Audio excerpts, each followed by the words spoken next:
Operations থেকে যেসব ডিসিশনগুলো হয়েছে তার মধ্যে আমরা জানি যে প্লেয়ারদের কন্ট্রাক্ট ইয়ারলি কন্ট্রাক্টসের ব্যাপার আছে, কারা কারা কন্ট্রাক্টে থাকবে সেই ব্যাপারগুলো আছে। তো সেই ব্যাপারে সিদ্ধান্ত হয়েছে প্লেয়ারদের কন্ট্রাক্টের ব্যাপারটা বোর্ড অ্যাপ্রুভ করেছে, তবে ওখানে কিছু রিভিউর ব্যাপার আছে।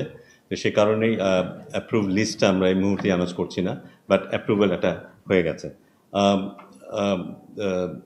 বেশ কিছুদিন আগে ওদের শেষ স্যালারিটা রেজ করার ব্যাপার হয়েছিল এবং এবারও আমরা কিছু স্যালারি রেজ করার প্রপোজ করেছে। বিশেষ করে আমরা টেস্ট ক্রিকেটারদের প্রোটেকশনের ব্যাপারটাকে প্রাধান্য দিয়েছি। যারা টেস্ট ক্রিকেট খেলে, বিশেষ করে শুধু টেস্ট ক্রিকেট খেলে, তাদেরকে প্রোটেক্ট করার জন্য তারা যেন সিকিউর ফিল করে, তারা যেন একটা ফরম্যাট থেকে আরেকটা ফরম্যাটে যাওয়ার চেষ্টাটা কম করে। খুব স্বাভাবিকভাবেই যারা শুধু টেস্ট ক্রিকেট খেলে তারা অন্যদের তুলনায়, যারা বেশি ফরম্যাটে খেলে তাদের তুলনায় তাদের আর্নিং কম হয়। সে কারণে ওদিকে যাবার একটা প্রবণতা চেষ্টা তাদের থাকে, যেটা অনেক সময় তাদের মূল ফরম্যাটকে ক্ষতিগ্রস্ত করে। তো সেটার কথা বিবেচনা করে বিশেষ করে টেস্ট ক্রিকেটার যারা, তাদের স্যালারিটার ব্যাপারটাকে আমরা বিশেষভাবে নজরে দিয়েছি।